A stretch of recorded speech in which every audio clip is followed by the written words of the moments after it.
Congratulations, Miss USA. Siya po yung winner sa 2025 Miss Cosmo.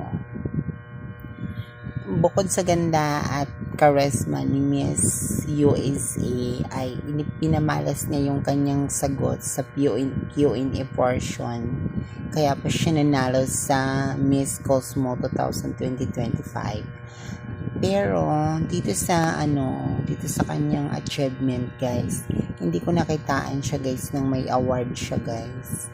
Pero bring home siya, bring crown lang siya, guys. Then beauty din siya, guys, no, sa kanyang beautiful appearance.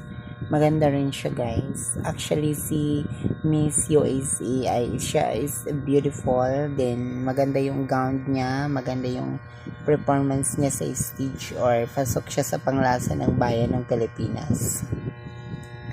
Then I think it's the first runner-up si Miss Chelsea Fernandez. So si Miss USA ang nanalo, kaya siya yung pinakamagandang babae sa balat